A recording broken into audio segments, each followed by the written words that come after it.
2025 ನವರಾತ್ರಿಯ ದಿನಾಂಕ 9. ದೇವಿಯ ಹೆಸರು 9 ಬಣ್ಣಗಳು.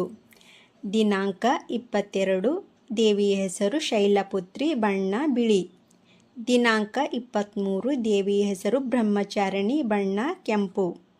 ದಿನಾಂಕ 24. ದೇವಿಯ ಹೆಸರು ಚಂದ್ರಘಂಟ, ಬಣ್ಣ ಕಡು ನೀಲಿ ಬಣ್ಣ. ದಿನಾಂಕ 25. ದೇವಿಯ ಹೆಸರು ಕೂಷ್ಮಾಂಡ, ಬಣ್ಣ ಹಳದಿ.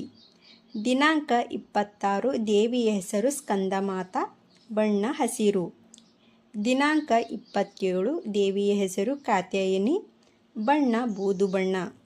ದಿನಾಂಕ 28. ದೇವಿಯ ಹೆಸರು ಕಾಲರಾತ್ರಿ, ಬಣ್ಣ ಕೇಸರಿ. ದಿನಾಂಕ 29. ದೇವಿಯ ಹೆಸರು ಮಹಾಗೌರಿ, ಬಣ್ಣ ನವಿಲು ಹಸಿರು. ದಿನಾಂಕ 30. ದೇವಿಯ ಹೆಸರು ಸಿದ್ಧಿದಾತ್ರಿ, ಬಣ್ಣ ಗುಲಾಬಿ. ನವರಾತ್ರಿಯಲ್ಲಿ ಯಾವ ದೇವಿಗೆ ಯಾವ ನೈವೇದ್ಯ ಸಮರ್ಪಿಸಿದರೆ ಯಾವ ಫಲ ಸಿಗುತ್ತದೆ? 1. ಶೈಲಪುತ್ರಿ ದೇವಿಗೆ ಶುದ್ಧ ತುಪ್ಪ ನೈವೇದ್ಯವಾಗಿ ಸಮರ್ಪಿಸುವುದರಿಂದ ಕಾಯಿಲೆ ರೋಗ ರುಜಿನಗಳಿಂದ ಬಳಲುವ ಮನುಷ್ಯರು ಮುಕ್ತವಾಗಬಹುದು.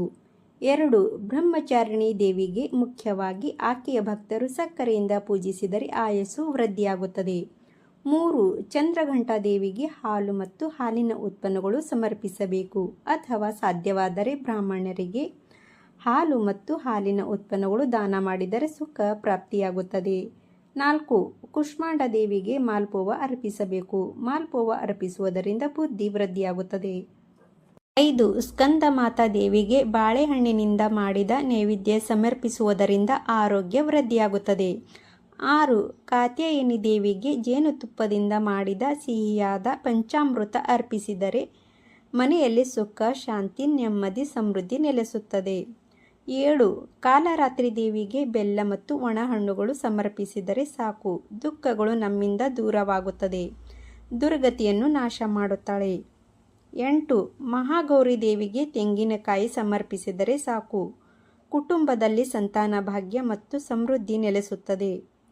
9. ಸಿದ್ಧಿದಾತ್ರಿ ದೇವಿಗೆ ಎಳ್ಳು ಅಥವಾ ಎಳ್ಳಿನಿಂದ ಮಾಡಿದ ಯಾವುದೇ ಪದಾರ್ಥಗಳು ಸಮರ್ಪಿಸಿದರೆ ಅಹಿತಕರ ಭಯ, ಭ್ರಾಂತಿ, ದುಃಖ, ದುಮ್ಮಾನೆಗಳು ದೂರವಾಗುತ್ತವೆ.